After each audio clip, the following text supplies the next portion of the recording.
जीत ले हम सारी दुनिया। बीच हमें आज खोने दो, रोज उसे थोड़ा बढ़ने दो। छू लेंगे आकाश हम, मन के विचार हकीकत बने। सिद्धि फल से आनंद देंगे, कोशिश कर बढ़े, सोच बुलंद करे।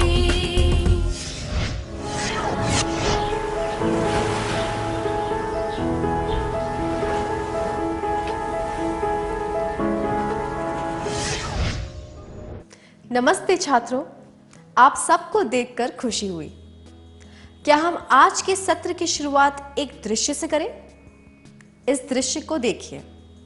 एक नदी उफान पर है, उसके दोनों किनारों पर नारियल के पेड़ हैं। किनारों पर सरकंडे भी हैं। आसमान में काले घने बादल हैं और तेज बारिश हो रही है। नदी में पानी का स्तर बढ़ता जा रहा है। उखड़े हुए पेड़ और लकड़ी के टुकड़े पानी के साथ बह रहे हैं। नदी के किनारे लगे सरकंडे भी अब दिखाई नहीं दे रहे हैं। धीरे धीरे किनारों की मिट्टी हट रही है और नारियल के पेड़ भी गिर रहे हैं। नदी के पानी का स्तर कम होने पर यह दिखाई दिया कि सरकंडे अब भी वैसे के वैसे हैं। बाढ़ की वजह से जब इतने मजबूत और बड़े पेड़ गिर गए तो सरकंडे कैसे बच गए? लचीले होने की वजह से, कठोर और सख्त होने की वजह से, या खुद को स्थानांतरित करने की वजह से? पहला, लचीले होने की वजह से। दूसरा, कठोर और सख्त होने की वजह से। तीसरा, खुद को स्थानांतरित करने की वजह से।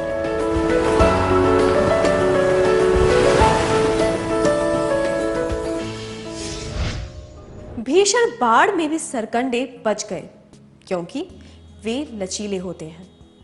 मजबूत और लंबे पेड़ नहीं बच पाए क्योंकि वे बहुत सख्त और कठोर होते हैं। बदलती हुई परिस्थितियों में खुद को उसके अनुसार बदलने की योग्यता को अनुकूलन कहा जाता है।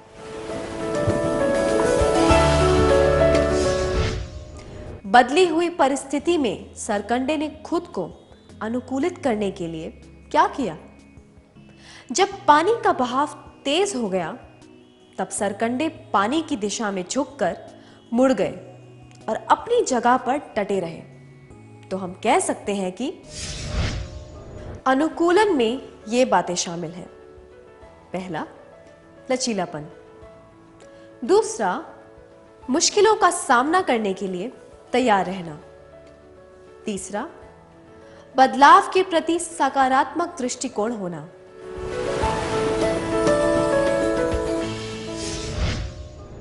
कई लाख वर्षों पहले धरती पर डायनासोर पाए जाते थे, पर अब वे जीवित नहीं हैं। वे विलुप्त क्यों हो गए?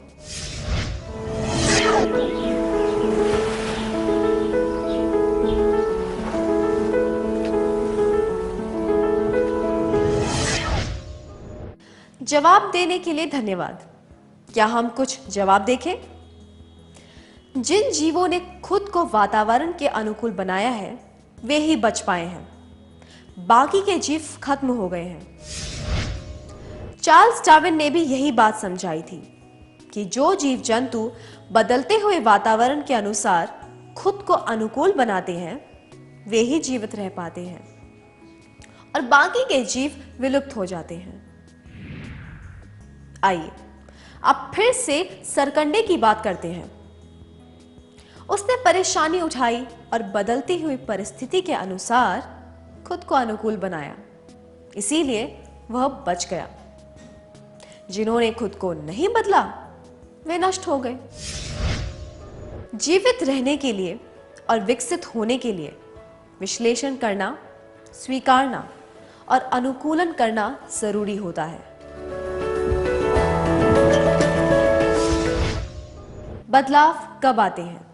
हमारे जीवन में रोज बदलाव आते हैं।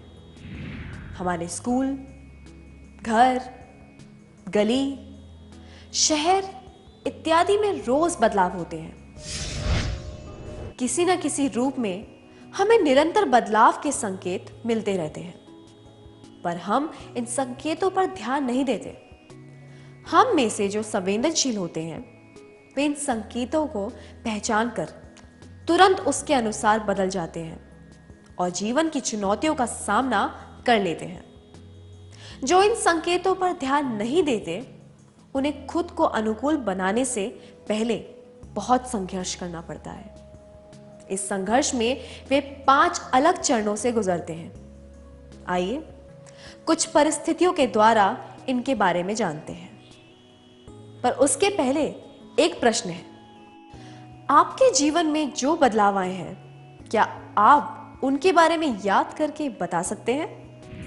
जैसे कि माध्यमिक शाला से उच्च शाला में जाना, कंचों की जगह क्रिकेट खेलना इत्यादि। आपने उन बदलावों को कैसे स्वीकार किया? क्या आप इसके बारे में सबको बताना चाहेंगे?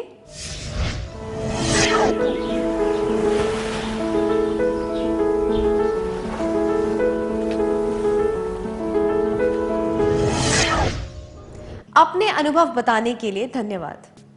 आइए अब नलिनी की परिस्थिति पर ध्यान देते हैं। नलिनी अपने माता पिता की इकलौती संतान है। एक बार उसके परिवार में 2 महत्वपूर्ण शादियां एक ही दिन होने वाली थी, पर वे शादियां अलग अलग जगहों पर थी।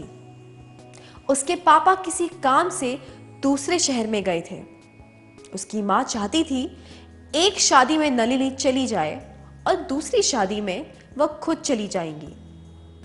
नलिनी कभी कहीं अकेली नहीं गई थी, इसीलिए उसने शादी में अकेले जाने से मना कर दिया। उसका व्यवहार दर्शाता है कि वह बदलाव को अपनाने से इनकार कर रही है। अनुकूलन के चरण। पहला, इनकार करना। क्या अब हम एक क्रियाकलाप करें? आपको चाय बनाना आता है, पर आप घर पर रोज चाय नहीं बनाते। आप अपनी मां के साथ घर पर हैं और अचानक कुछ मेहमान आ गए। आपकी मां चाहती है कि आप चाय बनाएं। आपने कोई बहाना बना दिया और चाय बनाने से मना कर दिया। क्या आप दोनों इस परिस्थिति का अभिनय करके दिखा सकते हैं?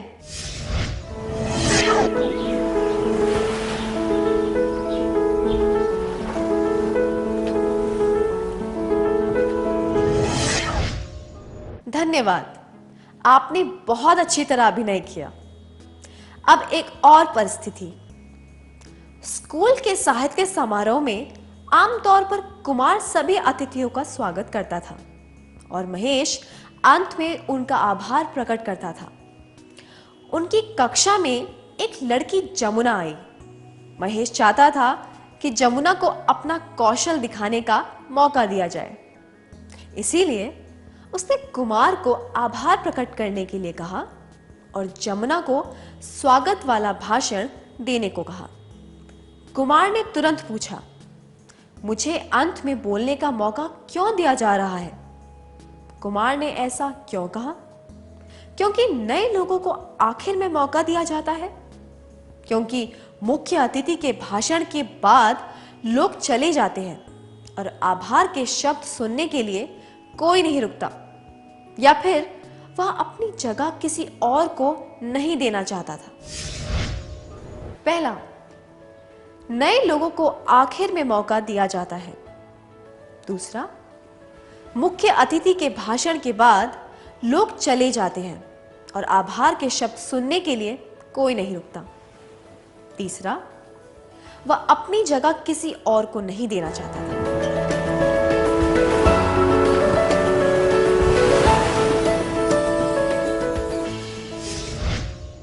कुमार को महेश का निर्णय पसंद नहीं आया क्योंकि वह अपनी जगह किसी को नहीं देना चाहता था। कुमार अच्छा वक्ता है, इसलिए उसे यह मालूम होना चाहिए कि वह श्रोताओं का ध्यान भी खींच सकता है। उसे यह भी पता होना चाहिए कि महेश हमेशा आखिर में बोलता है और वह तो नया विद्यार्थी नहीं है। इसलिए आखिरी वक्ता और नए विद्यार्थियों के बीच कोई संबंध नहीं है।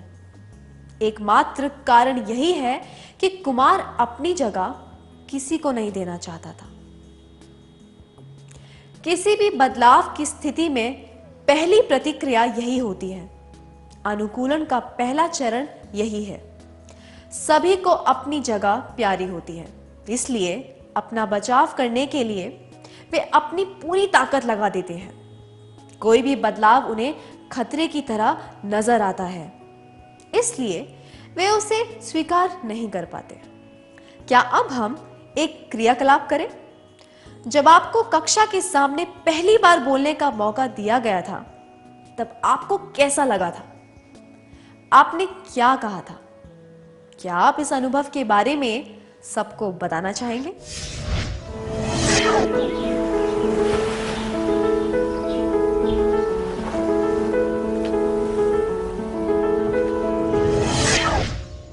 अपने अनुभव के बारे में बताने के लिए धन्यवाद। अब एक प्रश्न। कल्पना कीजिए कि आपके स्कूल तक पहुंचने के बहुत से रास्ते हैं। क्या आप रोज एक ही रास्ते से स्कूल जाते हैं, या फिर आप कभी अलग रास्ते से भी जाते हैं? आप रोज एक ही रास्ते से जाते हैं, है ना? ऐसा क्यों? आपको उसी रास्ते से जाने की आदत पड़ गई है ना? वह रास्ता आपके लिए जाना पहचाना है, उसमें कोई डर या झिझक नहीं है, इसलिए आपको उस रास्ते से जाने में सहूलियत होती है। अगर कोई आपसे वह रास्ता बदलने को कहे तो आपको संकोच होगा। अगर आपके साथ जबरदस्ती की जाए तो आप इनकार कर देंगे। चलिए फिर से नलिनी की बात करते हैं।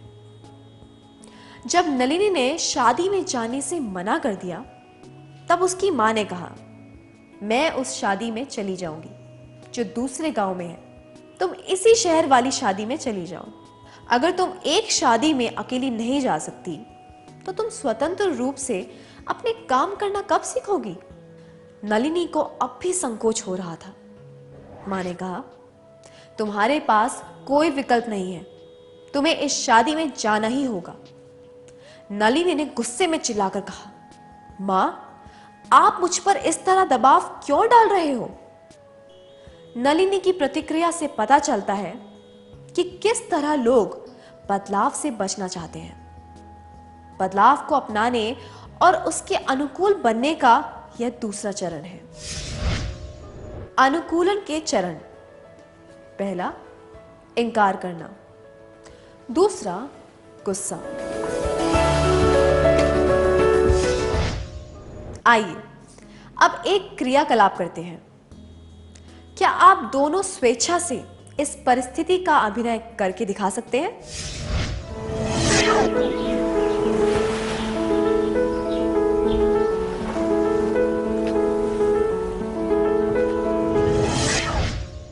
धन्यवाद। अब एक और क्रियाकलाप करेंगे। दिसंबर का महीना है और सुबह सुबह बहुत सर्दी है। आप अपने परिवार के साथ बाहर घूमने जाने वाले हैं और आपको जल्दी से तैयार होना है। आपकी मनपसंद शर्ट के बटन टूट गए हैं और किसी के पास बटन लगाने का समय नहीं है। मां ने आपको आपके बड़े भाई की शर्ट दे दी है जो थोड़ी ढीली है और वह रंग भी आपको पसंद नहीं है। आपके पास और कोई शर्ट नहीं है जिसकी बाहें लंबी हों। अब आप क्या करेंगे? क्या आप दोनों इस परिस्थिति का अभिनय करके दिखा सकते हैं?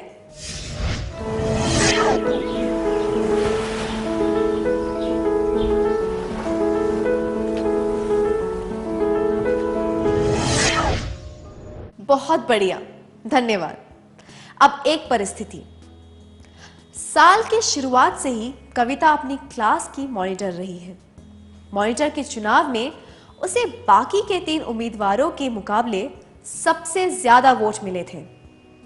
उनकी क्लास टीचर लंबी छुट्टी पर गई है, इसलिए एक शिक्षिका को उनकी क्लास की जिम्मेदारी दी गई है। नई शिक्षिका को लगता है कि कक्षा का मॉनिटर बनने के लिए कई विद्यार्थियों को मौका दिया जाना चाहिए, इसलिए उसने एक नई प्रणाली का सुझाव दिया। इस प्रणाली में प्रत्येक छात्र को 2-2 महीने के लिए मॉनिटर बनने का मौका दिया जाएगा। शिक्षिका की बात सुनकर कविता को बहुत गुस्सा आया। कविता को गुस्सा क्यों आया? 1, क्योंकि उसके सामने और भी प्रतियोगी थे। दूसरा, मॉनिटर बनने की प्रणाली में आए बदलाव को कविता स्वीकार नहीं कर पा रही थी। तीसरा, क्योंकि उनकी क्लास टीचर लंबी छुट्टी पर चली गई थी।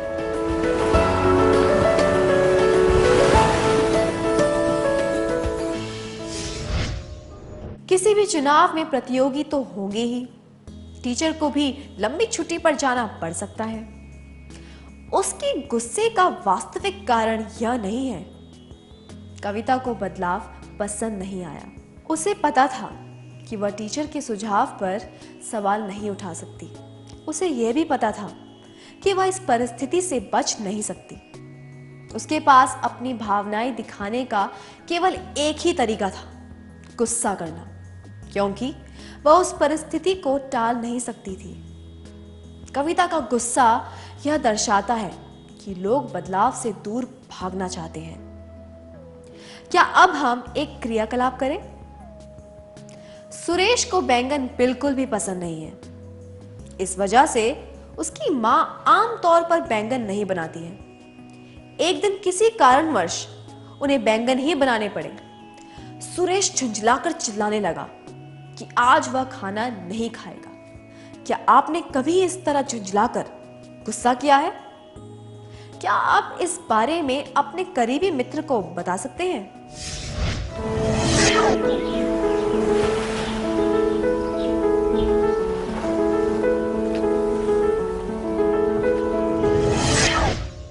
अपने अनुभव के बारे में मित्रों को बताने के लिए धन्यवाद।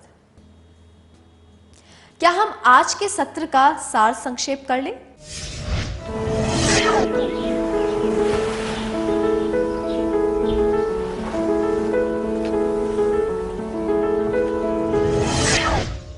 बदलती हुई परिस्थितियों में खुद को उसके अनुसार बदलने की योग्यता को अनुकूलन कहा जाता है। अनुकूलन में ये बातें शामिल हैं। पहला, लचीलापन। दूसरा, मुश्किलों का सामना करने के लिए तैयार रहना। तीसरा, बदलाव के प्रति सकारात्मक दृष्टिकोण होना। जीवित रहने के लिए और विकसित होने के लिए विश्लेषण करना, स्वीकारना और अनुकूलन करना जरूरी होता है। अनुकूलन के पहले 2 चरण हैं, इनकार करना और गुस्सा।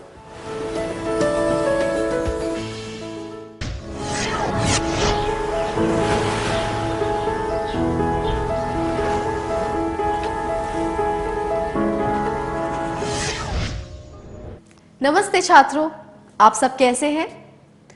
पिछले सत्र में हमने सीखा था कि बदलती हुई परिस्थितियों में खुद को उसके अनुसार बदलने की योग्यता को अनुकूलन कहा जाता है। अनुकूलन में ये बातें शामिल हैं। पहला, लचीलापन। दूसरा, मुश्किलों का सामना करने के लिए तैयार रहना। तीसरा, बदलाव के प्रति सकारात्मक दृष्टिकोण होना। जीवित रहने के लिए और विकसित होने के लिए विश्लेषण करना, स्वीकारना और अनुकूलन करना जरूरी होता है। अनुकूलन के पहले 2 चरण हैं, इनकार करना और गुस्सा। इस सत्र में हम अनुकूलन के अन्य चरणों के बारे में सीखेंगे। आपको याद है, नलिनी ने गुस्से में आकर शादी में अकेले जाने से मना कर दिया था। आइए अब देखते हैं कि उसके साथ क्या हुआ। वह सोच रही थी कि जहां वह मुश्किल से किसी को जानती है, ऐसी जगह पर वह क्या करेगी।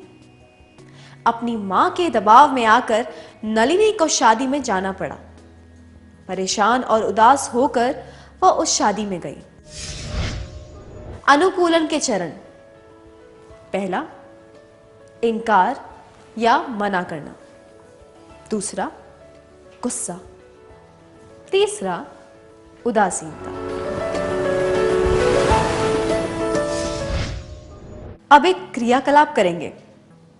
क्या आप में से कोई भी एक विद्यार्थी आगे आकर नलिनी की उदासीनता का अभिनय करके दिखा सकता है?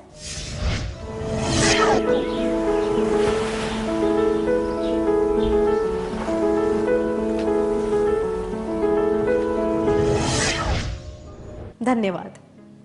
अब एक और परिस्थिति पर ध्यान देते हैं। सुचित्रा की मां का स्थानांतरण हो गया और उसे दिल्ली जाने को कहा गया। यह तय हुआ कि उसका परिवार भी दिल्ली चला जाएगा। सुचित्रा बचपन से जयपुर में ही रह रही है और एक ही स्कूल में पढ़ी है। स्थानांतरण की बात सुनकर वह बहुत परेशान हो गई। अपने परिवार के साथ जब वह दिल्ली चली गई तब उसे अपने दोस्तों की बहुत याद आई। वह बहुत ही निराश रहने लगी और उसने खुद के चारों ओर जैसे एक कवच बना लिया। वह कक्षा में किसी से भी बात नहीं करती थी। एक हंसमुख व्यक्ति से वह एक अप्रसन्न और शांत व्यक्ति बन गई। सुचित्रा की निराशा के पीछे क्या कारण था? पहला, नए स्कूल और नए दोस्तों को स्वीकार न कर पाना। दूसरा, दूसरों की बेरुखी। तीसरा, उसके पुराने स्कूल ने उसे जाने की अनुमति दे दी थी।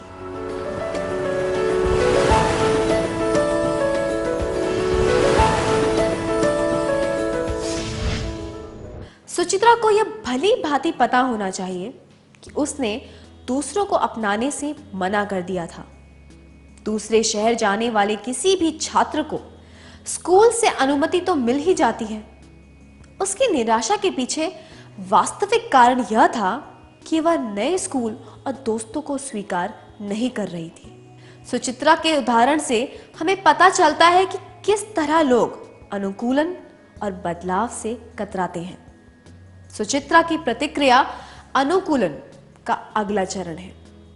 गुस्से के बाद एक चरण आता है जब लोगों को पता चलता है कि उनके पास कोई विकल्प नहीं बचा है, पर दुर्भाग्यवश वे बदलाव के लिए तैयार नहीं होते हैं, इसलिए उन्हें निराशा मिलती है। वे जानते हैं कि जो हो चुका है उसे बदला नहीं जा सकता, इसलिए वे निराश हो जाते हैं और आत्मदया में डूब जाते हैं। क्या अब हम एक और क्रियाकलाप करें? क्या आप में से किसी को कभी अपने छोटे भाई या बहन के जन्म की वजह से निराशा हुई है, क्योंकि आपको लग रहा था कि आपके माता पिता उस छोटे बच्चे पर ज्यादा ध्यान देंगे, आप पर नहीं? या फिर किसी और परिस्थिति में आपको निराशा हुई है क्योंकि आप बदलाव को स्वीकार नहीं कर पाए? क्या आप अपनी भावनाओं के बारे में अपने करीबी दोस्त को बताना चाहेंगे?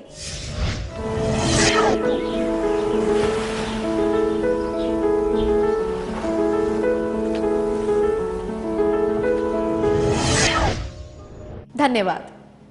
आइए फिर से नलिनी की परिस्थिति पर ध्यान देते हैं। जब नलिनी अकेली बैठी थी तब एक लड़की उसके पास आकर बैठी और उसे बातें करने लगी। शुरुआत में नलिनी हिचकिचा रही थी, पर बाद में वह उससे अच्छी तरह बात करने लगी और दोनों साथ में वर वधू से मिलने गए। वे कुछ रिश्तेदारों से भी मिले, उनके साथ खाना खाया और उन्होंने वर वधू के माता पिता को आभार प्रकट किया। नलिनी को पता चला कि उसे समारोह में मजा आने लगा। यह अनुकूलन का अगला चरण है। अनुकूलन के चरण। पहला, इनकार या मना करना। दूसरा, गुस्सा। तीसरा, उदासीनता। चौथा, स्वीकारना। क्या आप दोनों इस परिस्थिति का अभिनय करके दिखा सकते हैं जिसमें नलिनी पहले निराश है और बाद में एक लड़की के साथ खुशी से बातें कर रही है?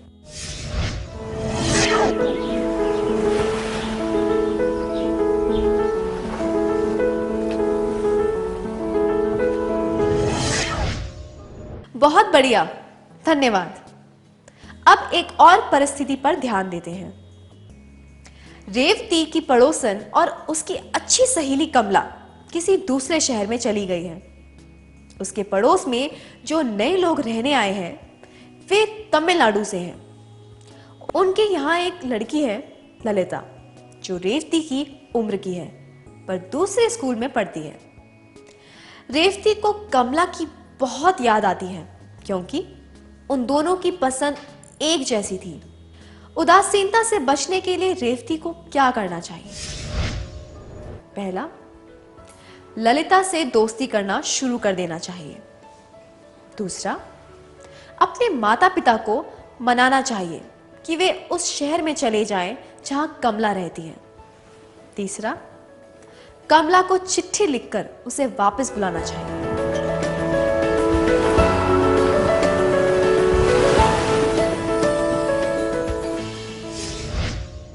रेवती के माता पिता को तुरंत कमला के शहर में नौकरी मिल जाए ये जरूरी नहीं है। यह भी जरूरी नहीं है कि कमला वापस आ जाए। अगर ऐसा हो भी जाए तो यह संभव नहीं होगा कि भविष्य में कमला और रेवती हमेशा साथ रहें। इसलिए रेवती को यह बदलाव स्वीकार कर लेना चाहिए और जल्द से जल्द इस परिस्थिति के अनुकूल हो जाना चाहिए। कई लोगों को बदलती परिस्थिति के अनुसार अनुकूल होने में बहुत समय लगता है। अनुकूलन का अगला चरण है स्वीकार करना, इनकार करना, गुस्सा और निराशा के बाद लोग मन महसूस कर बदलाव को स्वीकार कर लेते हैं। इस चरण पर लोग नए वातावरण को अपनाने के तरीकों के बारे में सोचने लगते हैं और अपनी पुरानी धारणाओं को छोड़ने लगते हैं। वे नए लोगों को अपने जीवन में अपनाने लगते हैं। मुकेश और उसके दोस्त फुटबॉल खेलने वाले थे और तभी बारिश होने लगी। इसलिए उन्होंने तय किया कि वे शतरंज, कैरम, लूडो इत्यादि खेलेंगे जो अंदर बैठकर खेले जा सकते हैं।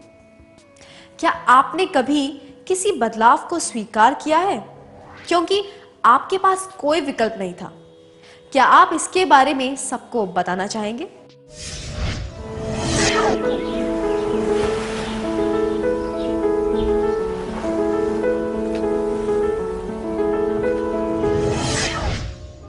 धन्यवाद। आइए फिर से नलिनी से मिलते हैं। बातचीत के दौरान नलिनी को पता चला कि उसकी नई सहेली को भी उन्हीं चीजों में रुचि है जो कि उसे पसंद है। नलिनी हमेशा आर्किटेक्ट बनना चाहती थी।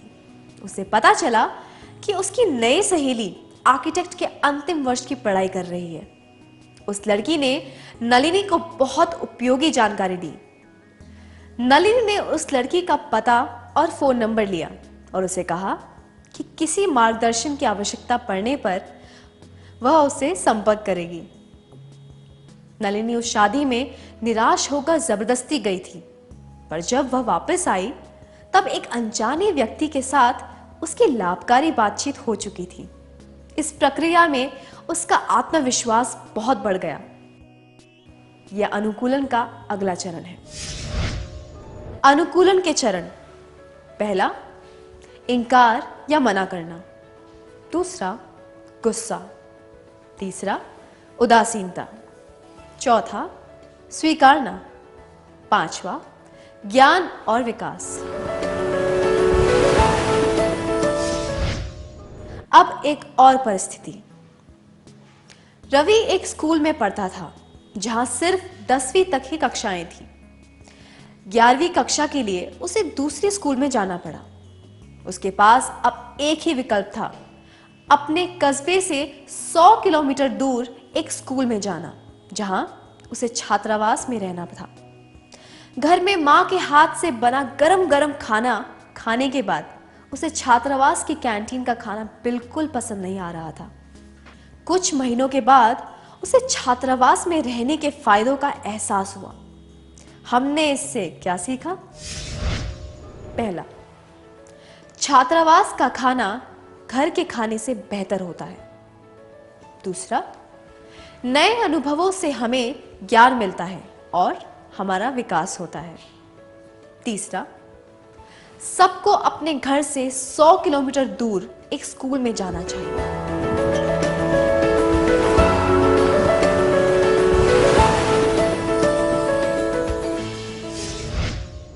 यह अनुकूलन का आखिरी चरण है। इस चरण में ज्ञान मिलता है और विकास होता है। इनकार करने के बाद एक व्यक्ति बदलाव को पूरी तरह स्वीकार कर लेता है। आपने कोई नई भाषा कैसे सीखी? क्या आपने वह भाषा एक ही दिन में सीख ली? बिल्कुल नहीं। पहले आपको प्रत्येक शब्द बहुत अजीब लगा होगा। शब्दों का उच्चारण करने में परेशानी हुई होगी, पर आवश्यकता की वजह से वह भाषा सीखने में आपको बहुत ज्यादा परेशानी नहीं हुई और आपने चुनौतियों को स्वीकार करना शुरू कर दिया। इस वजह से आपके ज्ञान और कुशलता में वृद्धि हुई। एक नई भाषा आपके लिए नई दुनिया खोल देती है। इसी तरह कोई नया खेल या हुनर सीखने से आप एक नई दुनिया कदम रखते हैं। क्या आप उस अनुभव के बारे में सोचकर बता सकते हैं जब बदलाव को स्वीकार करने में आपको ज्ञान मिला और विकास हुआ? क्या आप इस बारे में सबको बता सकते हैं?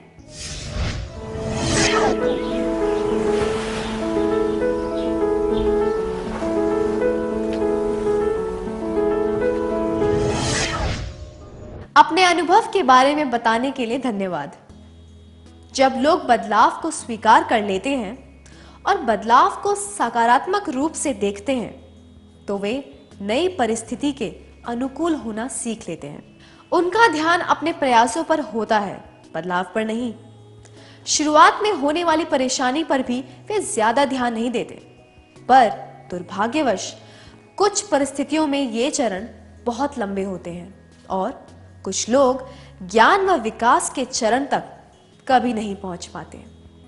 ऐसे लोग बदलाव का सामना करने में खुद को समर्थ नहीं समझते।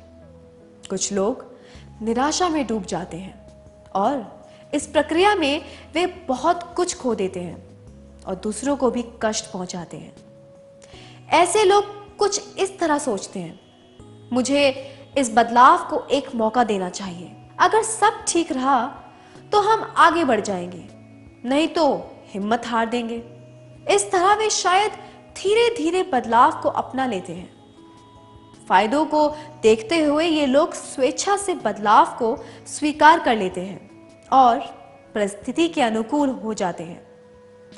दुनिया में जितना भी विकास हुआ है वह इसी वजह से हुआ है कि लोगों ने बदलाव को स्वेच्छा से स्वीकार किया है। अनुकूलन में बहुत ताकत होती है।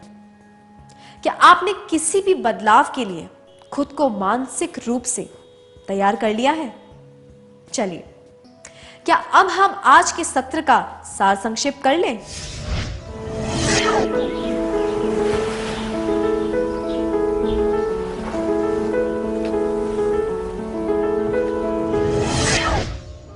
बदलती हुई परिस्थितियों में खुद को उसके अनुसार बदलने की योग्यता को अनुकूलन कहा जाता है। अनुकूलन में ये बातें शामिल हैं। पहला, लचीलापन। दूसरा, मुश्किलों का सामना करने के लिए तैयार रहना। तीसरा, बदलाव के प्रति सकारात्मक दृष्टिकोण होना। जीवित रहने के लिए और विकसित होने के लिए विश्लेषण करना, स्वीकारना और अनुकूलन करना जरूरी होता है। अनुकूलन के चरण है इनकार करना, गुस्सा, निराशा या उदासीनता, स्वीकार करना, ज्ञान और विकास। इतनी अच्छी तरह सार संक्षेप करने के लिए धन्यवाद।